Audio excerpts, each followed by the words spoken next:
प्रिय मित्राणि, नमः संस्कृताय। संस्कृत शास्त्र गंगा चैनल पर आप सभी का स्वागत है।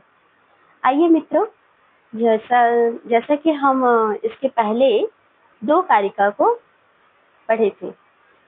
हाँ, बीच में थोड़ा सा अत्यंत आवश्यक कार्य होने के कारण बीच में रुक गया। अब हम प्रयास करेंगे पुनः फिर से पढ़ने का और ये क्रम जारी रखने का प्रयास करूंगी। तो आइए, मूल प्रकृति विकृति महदाद्या प्रकृति विकृतयः शब्द षोडश कस्तु विकारो न प्रकृति न विकृति पुरुषः।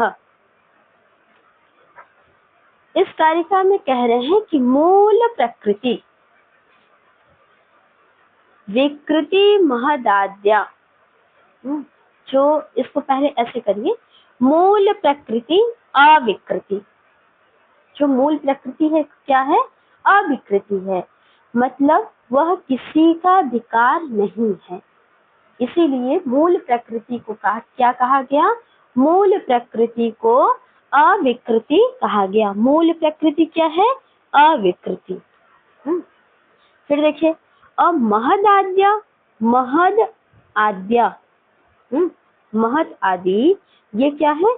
प्रकृति विकृतयः, ये प्रकृति विकृति है, मतलब महद आदि। तो आदि में पुरुषार्थ है, बता दिए कि महद आदि ये 7 हैं, मतलब 7 ऐसे तत्व हैं जो प्रकृति और विकृति दोनों हैं। षोडश कस्तु विकारो, और जो 16 मतलब 16 का जो गण है, समूह है, षोडश कस्तु तु, 16 का जो गण है वह तो विकारो, केवल विकार है। और पुरुष क्या है? न प्रकृति न विकृति पुरुषः। यह सांख्य शास्त्र का जो प्रमुख तत्व है उनको 25 भागों में विभाजित किया गया है। तो जो ये 25 विभाग किए गए हैं, इन 25 विभागों में आप ना 4, मतलब इन 25 भागों को आप 4 में डिवाइड कर लीजिए। हाँ, तो यदि आप 4 में इसका विभाजन कर लेते हैं, ये 4 कौन कौन से हैं? तो सबसे पहला जो है ये मूल प्रकृति, नंबर 1। और फिर प्रकृति विकृति, ये 2 हो गए, और केवल विकृति, ये विकार हो गए, ये 3 हो गया, और पुरुष न प्रकृति न विकृति 4। अब हमें इन्हीं को समझना है। मूल प्रकृति क्या है? ये अविकृति है, अर्थात ये प्रधान है, अव्यक्त है। और प्रकृति विकृति क्या है? ये 7 है। 7 कौन कौन से हैं? तो देखिए, एक हिंट इन्होंने दिया है कि महद आद्या, महत माने बुद्धि, और आद्या में वो और अभी आ जाएंगे, अहंकार, पंच तन्मात्राएं। तो पंच तन्मात्राएं महत और अहंकार, महत अहंकार पंच तन्मात्राएं, 5 तन्मात्राएं वो हो गई, और एक महत और अहंकार, ये 7 तत्व हैं जो प्रकृति भी है और विकृति भी है, मतलब कारण भी है और कार्य भी है। अब उसी प्रकार से जो विकार है ना, केवल और केवल ये कार्य है, ये कारण नहीं है। तो ये विकार तत्व कितने हैं? इनकी संख्या बताई गई है 16। 16 कौन कौन से हैं? 16 तत्व। इनमें 5 ज्ञानेंद्रियां, 5 कर्मेंद्रियां, मन, पंच महाभूत। तो 5 ज्ञानेंद्रियां, 5 कर्मेंद्रियां 10, और एक मन 11, पंच महाभूत 16। ये 16 तत्व जो हैं ये केवल विकार हैं। और एक पुरुष हो गया, यह न तो प्रकृति है और न विकृति, न यह किसी का कारण है और न किसी का कार्य। तो ये आप जान गए। अब इसमें देखिए, यदि आपके मन में ये सवाल होगा कि प्रकृति क्या है, विकृति क्या है, तो बहुत अच्छे समझ लीजिए, प्रकृति का मतलब होता है कारण और विकृति का मतलब होता है कार्य। तो एक ऐसा तत्व है जो मूल प्रकृति है ना, वह अपने मूल स्वरूप में रहती है, वह किसी अन्य का विकार नहीं है। और ऐसे कुछ तत्व हैं जो बारी बारी से प्रकृति और विकृति दोनों बनते हैं, मतलब किसी के वो प्रकृति है और वह किसी के विकृति भी है। जैसे देखिए, यदि आप देखिए मूल प्रकृति है तो मूल प्रकृति से उत्पन्न होता है जो दूसरा तत्व है वो महत। हाँ, तो महत इसका मूल प्रकृति कौन हो गया? वह प्रकृति, मूल प्रकृति महत की प्रकृति हो गई और प्रकृति की विकृति हो गई क्या? महत। तो महत अभी यहाँ पे क्या है? अभी विकृति बना है, लेकिन इस महत से उत्पन्न होता है अहंकार। तो अहंकार अब इस समय विकृति हो गया और इसकी प्रकृति कौन हो गई? महत। तो महत जैसे एक बार तो विकृति बना, मूल प्रकृति का विकृति महत, और अहंकार की प्रकृति हो गई महत। तो इसी कारण से महत क्या हो गया? प्रकृति विकृति। अब अहंकार को भी ऐसे आप घटाइए, अहंकार की प्रकृति हो गई महत और इस समय अहंकार हो गया विकृति। लेकिन अहंकार से भी उत्पन्न होते हैं पंच तन्मात्राएं, तो पंच तन्मात्राएं इन अहंकार की विकृति हो गई और अहंकार स्वयं में मूल प्रकृति हो गया। और इन्हीं पंच तन्मात्राओं से पंच महाभूत उत्पन्न होते हैं, तो पंच तन्मात्राओं की विकृति हो गई पंच महाभूत और इन्हीं पंच महाभूतों की प्रकृति हो गई पंच तन्मात्राएं। तो इस कारण से महत, अहंकार और पंच तन्मात्राएं, इनमें दो गुण प्राप्त होते हैं, एक प्रकृति के भी और दूसरे विकृति के भी। अब जो 16 तत्व हैं, देखिए पंच ज्ञानेंद्रियां ये अहंकार से उत्पन्न होते हैं, पंच कर्मेंद्रियां और मन, तो ये उत्पन्न मात्र होते हैं, ये किसी को उत्पन्न नहीं करते। इस कारण से ये क्या है? केवल विकृति है, ये किसी के प्रकृति नहीं बनते, किसी के कारण नहीं बनते, ये केवल कार्य रूप में ही विद्यमान रहते हैं। उसी प्रकार से पंच महाभूत, यह भी किसी को उत्पन्न नहीं करता, केवल पंच तन्मात्राओं से उत्पन्न होता है। और पुरुष तो असंग है, वह न किसी को उत्पन्न करता है और न किसी से उत्पन्न होता है। तो एक बार पुनः आप इसका अर्थ देख लीजिए। सांख्य के अभिमत में, सांख्य के मतानुसार जो मूल कारण स्वरूप प्रकृति है वह किसी अन्य की विकृति नहीं है। महत आदि 7 तत्व, महत, अहंकार, पंच तन्मात्राएं, ये कारण और कार्य दोनों हैं। और 16 पदार्थों का जो समूह है ये केवल और केवल विकार है और पुरुष न कारण है और न कार्य है। तो ठीक है मित्रों, अब हम आगे चलते हैं। दृष्टम अनुमानमाप्त वचनम च सर्व प्रमाण सिद्धत्वात् त्रिविधम प्रमाणमिष्टम प्रमेय सिद्धि प्रमाणादि। सांख्य के अनुसार कह रहे हैं कि दृष्ट, अनुमान और आप्त वचन, सांख्य की दृष्टि में प्रमाण कितने माने गए हैं? 3। और वो कौन कौन से हैं? तो दृष्ट, अनुमान और आप्त वचन। च सर्व प्रमाण सिद्धत्वात्, दृष्ट माने प्रत्यक्ष, अनुमान, अनुमान ही, आप्त वचन यहाँ शब्द, ये सर्व प्रमाण सिद्धत्वात्, सभी प्रमाणों का अंतर्भाव या सभी प्रमाण इन्हीं से सिद्ध हो जाते हैं। त्रिविधम, 3 प्रकार के, प्रमाणम इष्टम, प्रमाण हमें इष्ट है, हमें प्रिय है। किसको? सांख्य को। क्यों इष्ट है, क्यों ये प्रमाण को जानना चाहिए? तो बता रहे हैं प्रमेय सिद्धि प्रमाणादि, इन मतलब प्रमाणों से क्या होगा? प्रमेय सिद्धि, जो जानने योग्य पदार्थों की अगर सत्ता को सिद्ध करना है, जिसे हम जानना चाहते हैं, उन जानने के पदार्थों को हमें जानना है, तो कैसे जानेंगे? प्रमाण से ही वह जाना जा सकता है। मतलब प्रमाणों के द्वारा ही हम प्रमेयों की सिद्धि कर सकते हैं।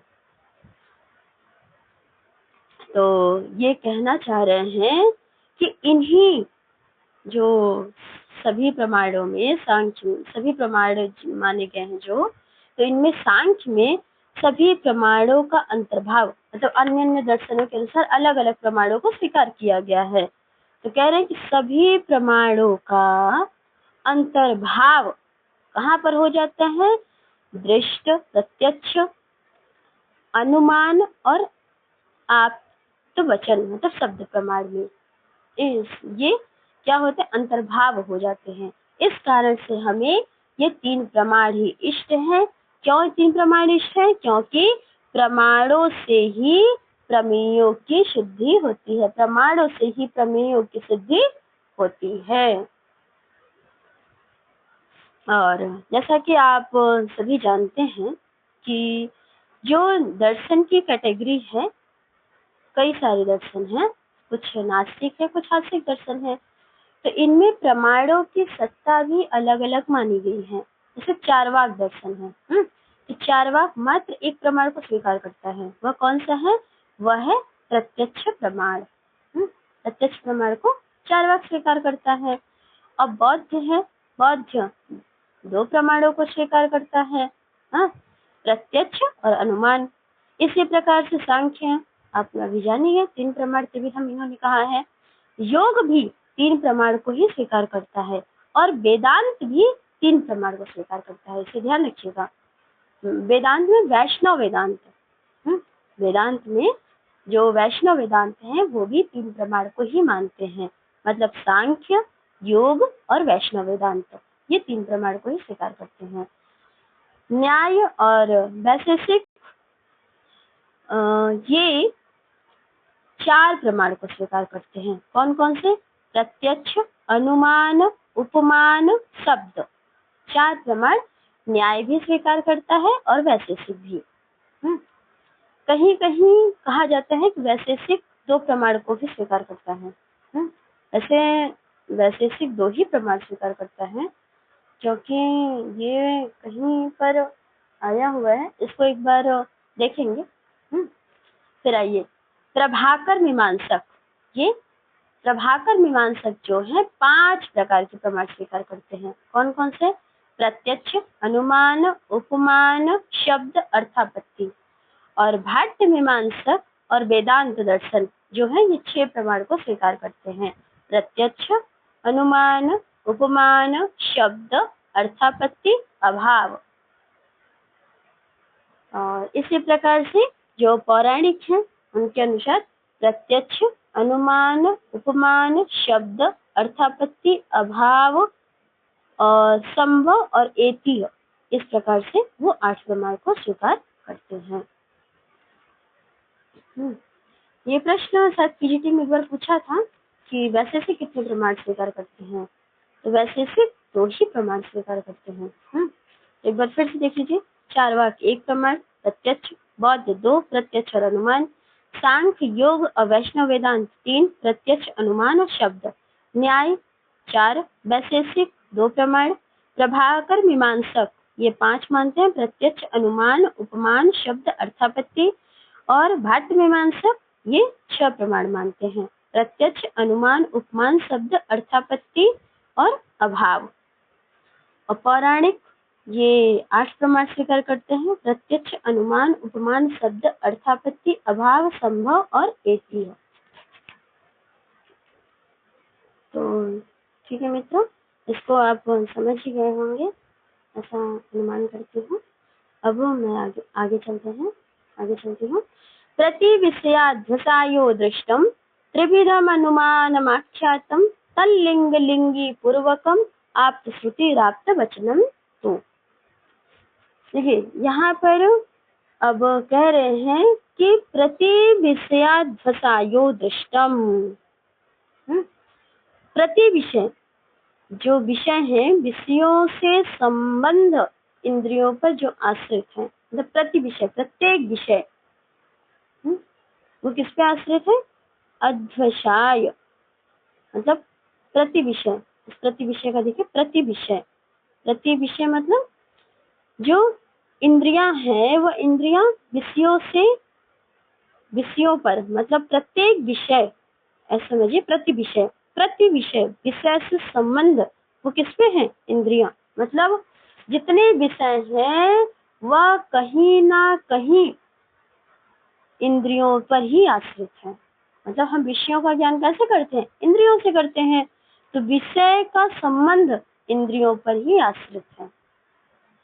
और इसका जो अध्यवसाय का अर्थ क्या होता है? निश्चयात्मक। निश्चय वाला ज्ञान है, निश्चयात्मक ज्ञान है, वही क्या है? दृष्टम, प्रत्यक्ष है। उसी को दृष्टम का मतलब क्या होता है? दृष्टम का मतलब होता है प्रत्यक्ष। तो अभी पीछे देखे ना कि दृष्टम अर्थात प्रत्यक्षम। मतलब इसका ऐसे भी अर्थ निकाल सकते हैं कि सामान्यतः जो हमें वस्तु दिखाई देती है, उन सभी वस्तुओं को देखने में सहायता कौन करती है? हमारी इंद्रियां। तो इंद्रियां सहायता करती हैं, तो उनका जो निश्चयात्मक ज्ञान होता है उसी को कहते हैं दृष्टम अर्थात प्रत्यक्षम। और उसके बाद फिर कह रहे त्रिविधम अनुमानमाख्यातम। और त्रिविधम, 3 प्रकार का अनुमानम, अनुमान प्रमाण, आख्यातम माने कहा गया है। अनुमान प्रमाण कितने प्रकार का? 3 प्रकार का। कौन कौन से? तो पूर्ववत, शेषवत और सामान्यतो दृष्ट। पूर्ववत, शेषवत, सामान्यतो दृष्ट, ये 3 प्रकार के अनुमान बताए गए हैं। और वह कैसे? तत् माने तत् अनुमानम। प्रश्न में आ सकता है कि तलिंग लिंगी पूर्वकम, तो तत्पद से क्या बोध होता है? तत् से अनुमानम। वह अनुमान प्रमाण लिंग और लिंगी पूर्वक होता है। हाँ, लिंग मतलब हेतु और लिंगी मतलब साध्य। लिंग मतलब धुआं और लिंगी मतलब अग्नि। तो धूम और अग्नि, हाँ, तो इनमें यही कह रहे हैं लिंग लिंगी पूर्वकम। लिंग और लिंगी के पूर्वक होता है। मतलब जो अनुमान प्रमाण है वह लिंग हेतु और लिंगी साध्य पूर्वक होता है। आप्त श्रुति राप्त वचनम तू। और वह आप्त माने यथार्थ वक्ता के द्वारा जो कहा गया, वह श्रुति वेद, वही क्या है? आप्त वचन है, प्रमाण है, आप्त वचन प्रमाण है। इसका पूरा अर्थ आप देखिए, ऐसे कर सकते हैं कि जो श्रोत चक्षु आदि इंद्रियों से होने वाला ज्ञान है उसी को क्या कहते हैं? दृष्ट प्रमाण। वही क्या है? प्रत्यक्ष प्रमाण। जो हमारी इंद्रियों आदि से होने वाला ज्ञान है वही दृष्ट है, वही प्रत्यक्ष है। और अनुमान 3 प्रकार का होता है, पूर्ववत, शेषवत, सामान्यतो दृष्ट से उसके 3 भेद आख्यातम कहा गया है। और वह अनुमान अनुमान लिंग हेतु और लिंगी साध्य पूर्वक होता है। आप्त अर्थात यथार्थ वक्ता के द्वारा जो कहा गया, श्रुति माने वेद, वह वेद का वाक्य आप्त वचन, उसी को मतलब श्रुति वाक्य वही आप्त वचन है। आप्त पुरुष के द्वारा कहा गया या वेद वाक्य के द्वारा जो कहा गया वही है आप्त प्रमाण। आप्त वचन अर्थात शब्द प्रमाण, ऐसा आप कह सकते हैं। इसको यहाँ पे थोड़ा सा ये समझ लीजिए, जैसे पूर्ववत है, तो पूर्ववत क्या है? जैसे हमने आकाश में बादल को देखा, तो बादल को देखकर एक हम पूर्वज पहले से ही अनुमान लगा लेते हैं कि वृष्टि होने वाली है, वर्षा होने वाली है। पूर्ववत मतलब पहले ही उस कारण को ही देखकर हमने कार्य का अनुमान कर लिया। बादल को देखकर हमने वृष्टि का अनुमान कर लिया, ये है पूर्ववत। और शेषवत मतलब कार्य को देखकर कारण का अनुमान। जैसे कहीं बहुत अधिक बाढ़ आ गई, तो बाढ़ को देखकर हमने यह ज्ञान हमें हो जाता है कि जरूर यहाँ पर बहुत वर्षा हुई थी। हाँ, या ऐसा बहुत होंगे कार्य, जिन कार्यों को देखने के बाद, जैसे मान लीजिए कोई बालक है, बहुत अच्छे फर्स्ट रैंक से अपने कॉलेज में टॉप किया, तो इसका हम कार्य को देखकर यह अनुमान लगा लेते हैं कि इस बालक ने बहुत मेहनत की होगी। तो ये शेषवत है, मतलब कार्य को देखकर कारण का अनुमान कर लेना। सामान्य तो दृष्ट मतलब जैसे इसका हम उदाहरण ले सकते हैं, जैसे एक आम के पेड़ हैं, तो एक आम के पेड़ में मंजरी को देखकर हम ऐसा अनुमान करते हैं कि सभी में मंजरी आ गई होंगी, सभी आम के वृक्षों में मंजरी आ गया होगा, ऐसा अनुमान कर लेते हैं। यह है सामान्यतः दृष्टि। हम आपको समझाने के लिए सामान्य रूप से बता रही हूँ। तो ये आपका हुआ मतलब विषय से संबंध, स्रोत आदि जो हमारी इंद्रियां हैं, इंद्रियों से होने वाला ज्ञान वह दृष्ट है, प्रत्यक्ष है। अनुमान के 3 भेद होते हैं और वह लिंग लिंगी पूर्वक होता है। आप्त यथार्थ वक्ता के द्वारा कहा गया आप्त वचन ही प्रमाण है, या श्रुति वाक्य ही आप्त वचन प्रमाण है। चलिए आगे चलते हैं।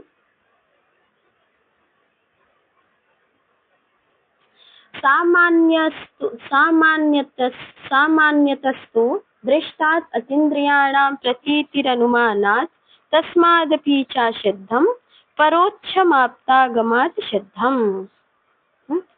सामान्यतस्तु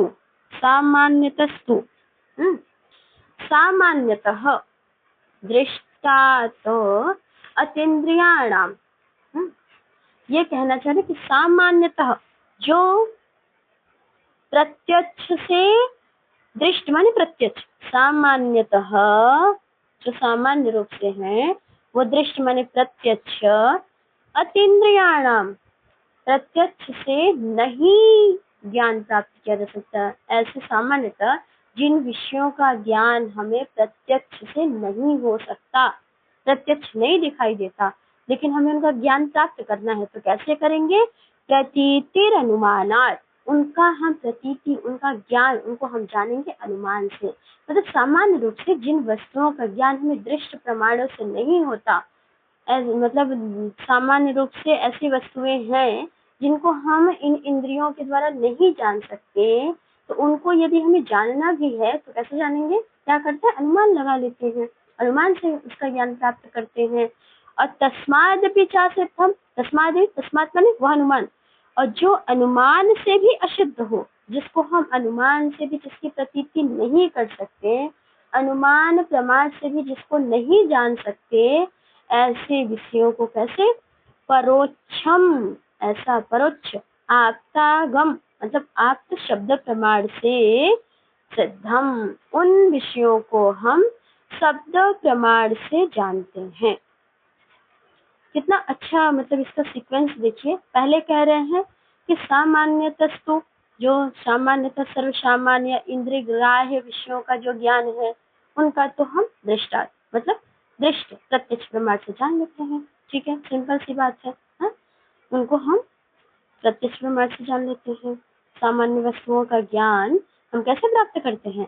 प्रत्यक्ष प्रमाण से। लेकिन जो अतीन्द्रियाणाम है, जो इंद्रियों के परे हैं, जो इंद्रियों के अगोचर हैं, जो इंद्रियों से प्रतीत नहीं होते, उनकी प्रतीति, उनका ज्ञान हम कैसे करते हैं? अनुमानात, अनुमान प्रमाण से। और तस्मादपि, जो अनुमान से भी अशुद्ध है, जो अनुमान से भी ज्ञात नहीं होता, जिसे हम अनुमान के माध्यम से भी नहीं जान सकते, उनका सिद्धम, उनकी सिद्धि आप्त मतलब आगम या शब्द, आगमात प्रमाण से, शब्द प्रमाण से सिद्धम, उनको हम जानते हैं। ऐसे असिद्धम कौन है? जो परोक्ष विषय है। तो आपको प्रतीति हो गया होगा कि सामान्य विषयों की जानकारी हम प्रत्यक्ष प्रमाण से जान लेते हैं। मतलब जैसे हमें पेन को जानना है तो हमें सामने दिखाई दे रहा है कि ये पेन है, लेखनी है, लेकिन अब गेट के पीछे या जो हमें इंद्रियों से ग्राह्य नहीं है, ऐसा कोई चीज कि अभी मान लीजिए ऐसा हम प्रतीति करें कि अभी हमारे गेट के बाहर या फिर छत पे क्या हो रहा है, तो भी इंद्रियों से दिखाई नहीं दे रहा है ना, तो वो हम उसका अनुमान कर लेंगे। तो वे रात्रि है या कुछ लोग टहल भी रहे होंगे छत पे, ऐसा हम अनुमान कर सकते हैं। लेकिन जिनका हम अनुमान भी नहीं कर सकते, जैसे भगवान राम जी अयोध्या में राज किए थे, उनका अनुमान मतलब ऐसे विषयों का जो हमें मतलब अनुमान से भी उनका सिद्ध नहीं होता, तो उनको हम क्या करते हैं? हमें शास्त्रों में वेद वाक्यों से, शब्द प्रमाण से ये कथन हमने, क्योंकि उन्हें तो हमने प्रत्यक्ष देखा नहीं, तो जब प्रत्यक्ष भी नहीं देखा, अनुमान भी नहीं कर सकते, तो हम अनुमान नहीं करते, फिर हम उनको शब्द प्रमाण या आगम प्रमाण से हम ऐसे अपने शास्त्रों में वाल्मीकि रामायण में, रामचरितमानस में इन विषयों को हम सुनते हैं, तो उनका हमें शब्द प्रमाण से ज्ञान हो जाता है। तो विषयों को जानने के 3 तरीके हैं, एक दृष्ट, एक अनुमान दृष्ट, और दूसरा अनुमान, और तीसरा शब्द प्रमाण। जैसे इसमें आप देख लीजिए, जैसे प्रत्यक्ष क्या है, और भी उदाहरण आप ले सकते हैं, जैसे घटपट आदि हैं, पंच महाभूत हैं, ये सारी चीजें हमें प्रत्यक्ष दिखाई देती हैं। और अतीन्द्रिय क्या हो गई, जैसे मान लीजिए पुरुष है, सांख्य की दृष्टि से ही हम देख लेते हैं, जैसे पुरुष तत्व है, प्रकृति है, महत है, अहंकार है, पंच तन्मात्राएं हैं आदि, इन सब विषयों का हम अनुमान करते हैं। और अति परोक्ष क्या है, जिनका हम अतीन्द्रिय है, जिनको हम अति अति अतीन्द्रिय हैं, मतलब अतीन्द्रिय है तो वो तो परोक्ष हो गया, लेकिन अति परोक्ष जो अति अतीन्द्रिय है, पर अति परोक्ष है, जैसे मोक्ष आदि, तो मोक्ष आदि को हम नहीं देख पा रहे हैं, इनको हम आगम या शब्द प्रमाण के द्वारा जानते हैं। ठीक है मित्रों,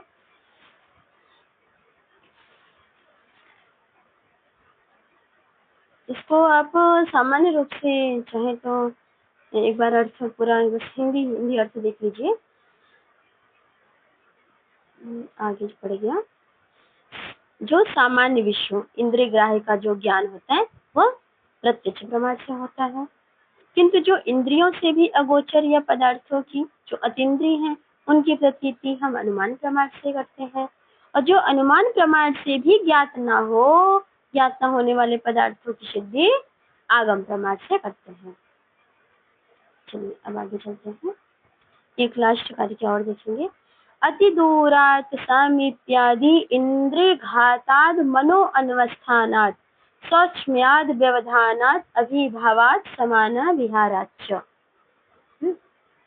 अति दूरात मतलब इसमें 8 कारण बताए गए हैं, प्रकृति और पुरुष की जो प्रत्यक्ष अनुपलब्धि के 8 कारण हैं। अति दूरात अत्यधिक दूर होने से, सामीप्यात् अत्यंत समीप होने से, इंद्रिय घातात् इंद्रियों के नष्ट होने से, इंद्रियों के नाश होने से, मनः अनवस्थानात् मन के एक स्थान पे विद्यमान न होने से, और सौक्ष्म्यात् वस्तु के अत्यंत सूक्ष्म होने से, व्यवधानात् किसी का व्यवधान या किसी कोई चीज का ओट, जैसे हम कहते हैं ना आड़ आ गया, व्यवधान हो गया, और अभिभावात दब जाने से, और समान अभिहारात समानाभिहारात, समानाभिहारात माने एक जैसी वस्तु में मिल जाने से, तो वह इन सारी स्थितियों में हमें वस्तु का ज्ञान नहीं हो पाता। इसका आप उदाहरण बहुत अच्छे से ले सकते हैं, जैसे मान लीजिए कोई चीज है, अति दूरात, अति दूरात में जैसे आप ले सकते हैं कि विमान या कोई पक्षी आकाश में बहुत अधिक ऊंचाई पर उड़ रहा है, वह हमसे अत्यंत दूर है, तो अत्यंत दूर होने के कारण वह हमें प्रत्यक्ष होता है क्या? नहीं होता। या इसी प्रकार से आकाश में जो ग्रह नक्षत्र आदि हैं उसे भी हमारी जो नेत्रेंद्रिय है वह देखने में असमर्थ होती है, मतलब ऐसे नॉर्मल दिखाई देता है लेकिन बहुत अच्छे से हम उसको नहीं देख पाते। और उसी प्रकार से सामीप्यात जैसे हमारे आंखों में काजल लगा हो, यह अत्यंत निकट है, तो क्या हम अपने आंखों का काजल स्वयं देख सकते हैं? बिना शीशा की सहायता से, दर्पण के बिना नहीं देख पा सकते, तो अत्यंत समीप तो है, तो आंखों में काजल लगा है, तो इस कारण से हम अत्यंत समीप होने के कारण भी इसको नहीं देख सकते। इंद्रिय घात, जैसे इंद्रिय घात मतलब इंद्रियों में विकार आ जाए, जैसे कान से कोई बहरा हो जाए, आंखों से कोई अंधा हो जाए, तो उससे शब्द का मतलब शब्द का जैसे आंखों से क्या है, आंखों से वह अंधा हो जाए, तो क्या उसे इंद्रिय घात हो गई, तो इस कारण से उसे वस्तु का प्रत्यक्ष नहीं होता, जबकि उसे शब्द के द्वारा सुनाई तो देगा। अगर अंधा है तो कान सगा ही हमारे जीव सुनाई तो देगा, लेकिन वह देख नहीं पाएगा। और उसी प्रकार से जो बहरा है वह सुन नहीं पाएगा, अभी तो देख पाएगा। मनो अनवस्थानात्, इसका बहुत अच्छा उदाहरण है। जैसे मान लीजिए कोई अध्यापक है और अपनी कक्षा में छात्र को पढ़ा रहा है बड़े मन से, किंतु छात्र का मन उस समय कक्षा में ना होकर वह कहीं और है, हाँ? अपने दोस्तों में हो सकता है, घर पर हो सकता है, कुछ भी। लेकिन जब वही अध्यापक ने जो पढ़ाया फिर उस छात्र से पूछा तो वह छात्र उत्तर नहीं दे पाता। तो इसका मूल कारण क्या है? इसका मूल कारण यही है कि छात्र का शरीर तो कक्षा में विद्यमान था, क्लास में था शरीर, अभी तो उसका मन कहीं और था। इस कारण से उसे प्रत्यक्ष जो बताया जा रहा था उसका भी उसे ज्ञान नहीं हो पाया, तो मन कहीं और था। इसका बहुत अच्छा एक उदाहरण आप सभी जानते होंगे, जो हमारे महाकवि कालिदास जी हैं, उनकी रचना अभिज्ञान शाकुंतलम है। उसमें जब शकुंतला है, वो चतुर्थंक का प्रसंग है, जब शकुंतला की विदाई का समय आता है तो उस समय वह अपने राजा दुष्यंत को अत्यंत याद करती है और उसका मन वहां पर चला जाता है। तो जब आश्रम में दुर्वासा ऋषि आते हैं तो वह उनका स्वागत नहीं कर पाती और सखियां चली जाती हैं बगीचे में फूल वगैरह तोड़ने। तो शकुंतला ही मात्र आश्रम में विद्यमान रहती है, लेकिन वह ऋषि दुर्वासा का स्वागत नहीं कर पाती। मतलब ऐसा नहीं कि नहीं करना चाहती है, उसका मन दरअसल वह हस्तिनापुर चला जाता है, वह राजा के बारे में विचार करने लगती है और शरीर से तो है, लेकिन उसे दुर्वासा जब बुलाती भी है कि अयम अहम भो, मैं आया हूँ। श्लोक भी कहते हैं विचिन्तयन्ति यमनन्य मानसा तपोधनम वेत्सि न माम उपस्थितम स्मरिष्यति त्वाम न स बोधितोऽपि सन् कथां प्रमत्तः प्रथमं कृतामि वः। ऐसा वो श्राप भी दे देते हैं गुस्से में आके, क्रोधित होकर। तो दुर्वासा ऋषि को न देख पाती है, नहीं देख पाने का मूल कारण यही होता है कि उसका मन उस समय कहीं और विद्यमान रहता है। तो मनो अनवस्थानात् का उदाहरण वहां भी हमें मिल जाता है। और देखिए सूक्ष्मात् मतलब अत्यंत सूक्ष्म होने के कारण, कोई वस्तु अत्यंत सूक्ष्म है, जैसे दही में आप जानते हैं जीवाणु होता है। वातावरण में स्थित, आप कभी देखिए ध्यान से, वातावरण में ऐसा लगता है ना कुछ छोटे छोटे कीड़े उड़ रहे हैं हवा में, वो हमें दिखाई नहीं देते, वो भी छोटे छोटे जीवाणु होते हैं। और उन्हें अगर हम देखने की इच्छा हो तो कैसे देख सकते हैं? उसके लिए सूक्ष्मदर्शी यंत्र आता है, उसकी सहायता से हम उसे देख सकते हैं। लेकिन अत्यंत सूक्ष्म होने के कारण ये इंद्रियां हमारी जो है हमें नहीं दिखाई देती। हमारे हाथों में भी कीड़े होते हैं, हमें पता होता है, हाथों में कीड़े होते हैं, लेकिन ये हमें दिखाई नहीं देते। क्यों? अत्यंत सूक्ष्म होने के कारण। और इसके लिए सांख्य में प्रकृति है वह अत्यंत सूक्ष्म है, इस कारण से भी वह हमें दिखाई नहीं देती। व्यवधानात्, व्यवधान किसी वस्तु का व्यवधान आ जाए, जैसे कमरे के अंदर रखी है वस्तु, हाँ, कोई वस्तु मान लीजिए बैग रखी है, लेकिन अचानक से हमें बैग मतलब ले जाना है, बाहर जा रहे हैं, लेकिन रात्रि का समय है या ऐसा है कि अचानक से लाइट कट गई, तो लाइट का व्यवधान आ गया और वह बैग हमें मतलब ऐसा लगा कि बैग यही है और अंधेरा है कमरे में और हम बैग को ढूंढ रहे हैं, बैग हमें मिल नहीं रहा। तो व्यवधान किसका आ गया? लाइट का, मतलब लाइट कट गई। या मंच पे कोई नर्तक है, नाटक कर रहे हैं और अचानक से क्या हो, मतलब जैसे होता है कि पर्दे वगैरह वो खींच लेते हैं, तो पर्दे से खींचते हैं कि जैसे पात्र का अदला बदली किया जाए, कुछ कार्य हो, तो पर्दे का व्यवधान होने के कारण पर्दे के पीछे क्या हो रहा है वह हमें इन इंद्रियों से दिखाई नहीं देता। जैसे पर्दा हटता है तो मंच पे जो पात्र आते हैं फिर हम उन्हें देख लेते हैं, तो व्यवधान आ गया किसका? पर्दे का व्यवधान आ गया। या अभी आप कमरे में बैठे हैं तो दीवार के पीछे अभी क्या है, तो वैसे तो आपका घर है तो आप दीवार के पीछे जानते हैं क्या है, लेकिन संभवतः आप किसी अनजान घर में जाए और फिर दीवार के पीछे क्या है तो हमारे मन में उत्सुकता बनती है, देख नहीं पा सकते। क्यों नहीं देख सकते? क्योंकि व्यवधान है दीवार का। अभिभवात माने मतलब एक वस्तु के द्वारा दूसरी वस्तु का अभिभव कर दिया जाए, मतलब उसे दबा दिया जाए, तो भी हमें उस वस्तु का प्रत्यक्ष नहीं होता। जैसे आकाश में तारे हर समय 24 घंटे हर समय विद्यमान रहते हैं, लेकिन वह हमें केवल रात्रि में ही दिखाई देते हैं। क्यों? क्योंकि दिन में सूर्य के प्रकाश अत्यंत अधिक होने के कारण तारे अभिभूत हो जाते हैं, मतलब दब जाते हैं। ऐसा नहीं तारे कहीं चले जाते हैं, उनका कोई घर है, तारे आकाश में ही रहते हैं, उनका घर आकाश ही है, तो वो तारे वही रहते हैं। लेकिन दिन में सूर्य का अत्यधिक प्रकाश होने के कारण वह जो तारे हैं हमें दिखाई प्रत्यक्ष नहीं देते। तो अभी भवात हो गए, मतलब प्रकाश के कारण तारे दब गए। समाना विहारात, जब दो समान वस्तुएं हों और एक वस्तु दूसरी वस्तु में इस प्रकार से मिल जाए कि हमें दूसरी वस्तु का ज्ञान ही ना रहे। जैसे दूध की एक बूंद, हाँ, दूध में ही मिल जाए, तो क्या आप उस एक बूंद दूध को निकाल पाएंगे? नहीं। जैसे मान लीजिए वर्षा का जल बादल के जल में मिल जाने पर प्रत्यक्ष नहीं दिखाई देता, क्योंकि अपने समान गुण वाले बादल के जल में ही वह पूर्णतया मिल गया। मतलब समान कोई वस्तु है वह आपस में मिल जाए तो भी हमें प्रत्यक्ष नहीं होता। तो अत्यंत दूर होने के कारण विदूरात्, अत्यंत समीप होने के कारण अति सामीप्यात्, मन के एक स्थान पर न होने पर मनो अनवस्थानात्, सौक्ष्म्यात्, अत्यंत सूक्ष्म होने के कारण व्यवधानात्, मतलब किसी प्रकार का व्यवधान उपस्थित हो जाने पर, और फिर क्या है अभिभवात्, किसी चीज का दबाव, मतलब दबा दिए जाने के कारण भी उसका अभिभवात हो जाता, नहीं दिखाई देता।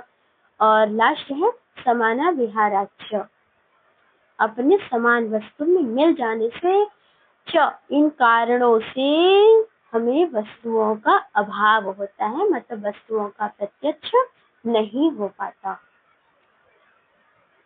तो मित्रों इसका एक बार और पुनः अर्थ देख लेते हैं। जैसे सिर्फ सामान्य रूप से हिंदी अर्थ देखते हैं, वस्तु के अत्यंत दूर होने से और अत्यंत समीप भी होने से, इंद्रियों के विकार से नाश होने से, मन के अन्यत्र होने पर, और अत्यंत वस्तु के अति सूक्ष्म होने पर, किसी वस्तु की व्यवधान आ जाने से, किसी वस्तु में दब जाने से, या समान वस्तु में मिल जाने से, अपने इन सभी कारणों से उत्पन्न ही न होने से, मतलब ऐसे ऐसे सिचुएशन आ जाते हैं कि हमें विषयों की उपलब्धि, विषयों का प्रकाश नहीं हो पाता।